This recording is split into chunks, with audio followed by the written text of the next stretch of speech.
I needed that right now. Hi. You know what's really been bugging me lately? Honest, honest to God, really been bugging me. The amount of people I have seen in the last week alone that so ignorantly and so proudly declare that prayer doesn't do anything. Not really angry or mad about it, just sad for other people. They choose misery and then blame God. It's ignorant and foolish. So here's a story for you about the time that prayer most certainly had an effect. Back when I was still writing books every single day, I used to walk down to the Shell Taco at the Shell gas station with a Del Taco embedded in it. Every morning, go get my Monster Java, Mean Bean, by the way, when I still drank coffee as well, and a packet of Djarum Blacks. I wish they still made the Djarum Blacks the way they used to. They taste like ass now. Anyway, as I'm on my way there, I have to pass by the water treatment facility. And, it's normal to see a truck back there. Security guard. He's always patrolling around the border of the thing. It's a government operation. So the actual treatment facility infrastructure is like 10% of the size of the actual land that is owned. And all the way up against this fence, one day, I see this black lab. And I think to myself, oh, they got a guard dog. Okay. The next day, I see the dog again. But I notice he's not patrolling. He's walking alongside next to me. I think it's a little weird. The third day, I notice there's a lot of white gunk in the corner of its lips. Excuse me. I smoked a lot of weed before this, by the way. Sorry about that. And I can't help but think to myself, like, wait a minute, something's wrong with this. I go across the street, knock on some doors, ring some doorbells, asking people like, yo, y'all know about the dog over here? No one else really seemed to know anything except this one dude who told me, it's like, yeah, it's been there for like 5 days, actually. I mean, oh. Dude, do you think that... I thought that was a guard dog, too. Like, that's probably someone's dog, isn't it? I was like, oh... Yo, thanks for letting me know it's been here for 5 days. That explains why it's so dehydrated. The hind legs and the stomach area is starting to look real thin. It is not looking good. And it's like, okay, this is not a guard dog. This is somebody's dog. And now I have to ask, why the hell didn't the water treatment facility freaking do anything about it? It's not like they don't know the dog's there. They patrol that area 25 times a day. They know it's there. I ring animal control. And they say, yeah, we can have someone there by 9 p.m. tonight. And I'm like, it's 9 in the morning right now. What you mean 9 p.m. tonight? So, I went home. I found a steak. Cubed that up. And chopped up some, carrots and some lettuce. The crunchy parts of the lettuce, for hydration purposes.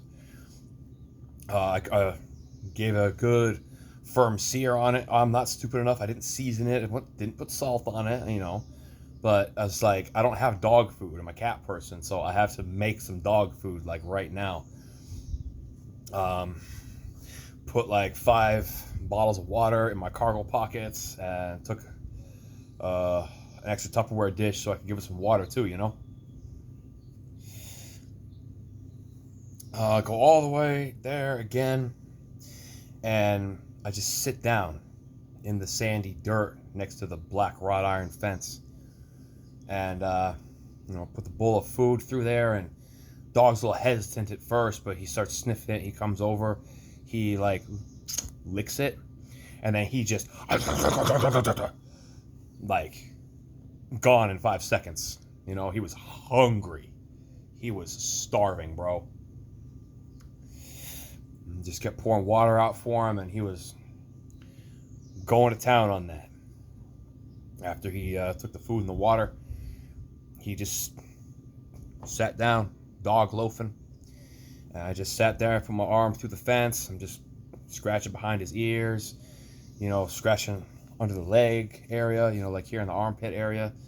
And he's just being a good dog.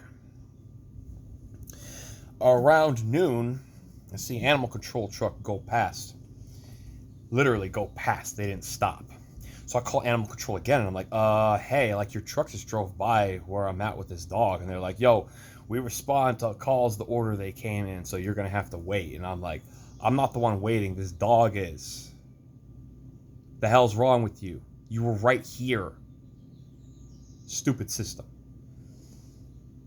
9 p.m. finally rolls around. Animal control truck shows up. It's a pretty cool lady. Gets out. She's asking like, hey, were you the one who like called about this earlier? I was like, yeah. And she's like, what, you've been out here for like 12 hours straight? And I'm like, yeah. Because this dog has been here for 5 days with nobody. Of course I've been here. Why would I leave?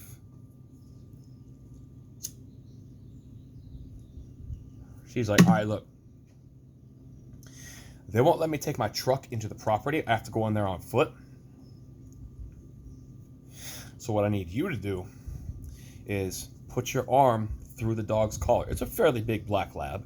And get the collar right there where your elbow is so that you can use your whole arm to keep the dog there.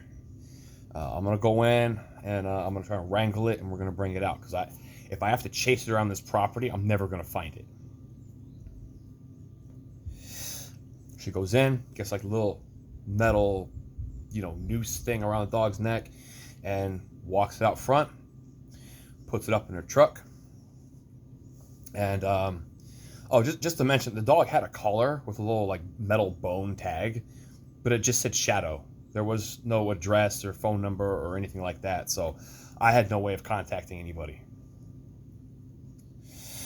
She takes her, little gun thing, puts it behind the dog's ear, scans the chip, and she's looking at it, and she's just like, whoa! This puppy's had an adventure. I'm like, what you mean? It's like, this address is like 49 miles away. It's in Fontana. I was like, how'd this dog get all the way over here? So she calls up the number from scanning the dog's the chip in the thing.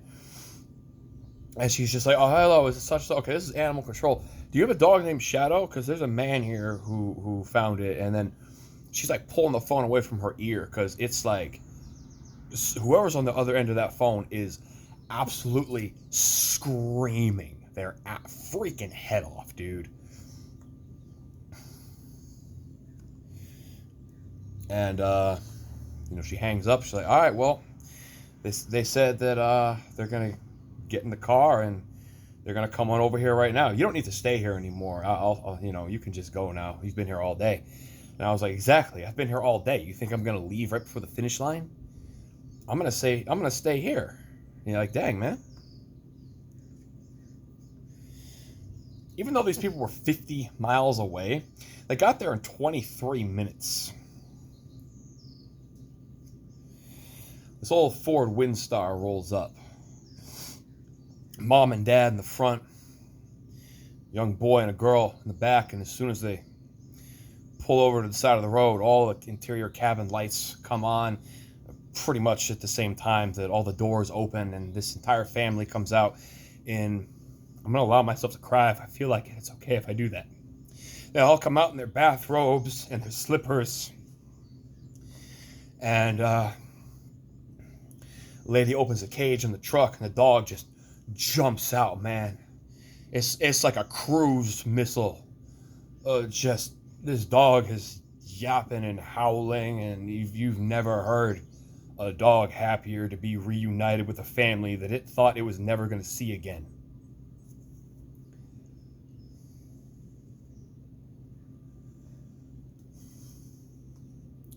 That was a special moment for me. I felt like in that moment I was seeing true love. And it was really cool to see an entire family loved their dog as much as they did, and a dog who loved them equally.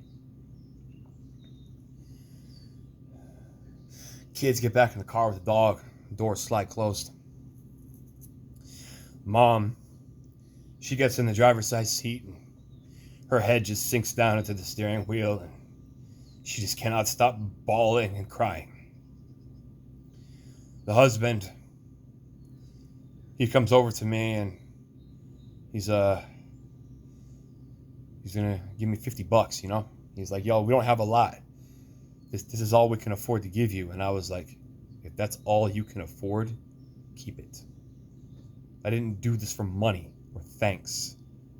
And I already got my reward. You don't need to give me anything.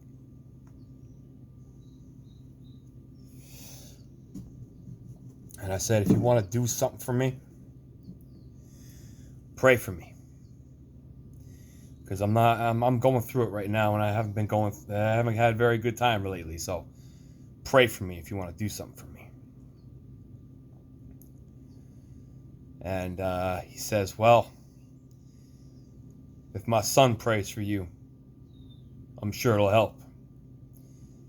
I said, why you say that? He says, let me explain something to you, man. Our dog's been missing for over 2 weeks. Tonight is when my wife and I had to give our children the Shadow's not coming home and we're not going to see him again talk. We had to put our sobbing children to bed.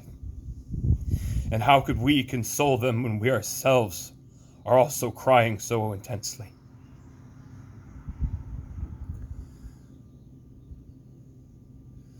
But after a few minutes, as my wife and I were sitting on the couch, we heard our youngest, our son, praying, pleading to God to please let Shadow come home again.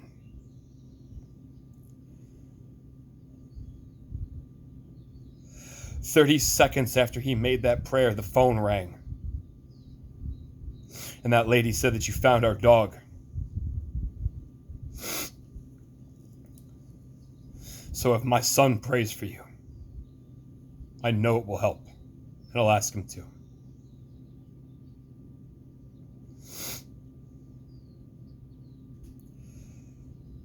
That's what prayer does when you actually believe it'll do something.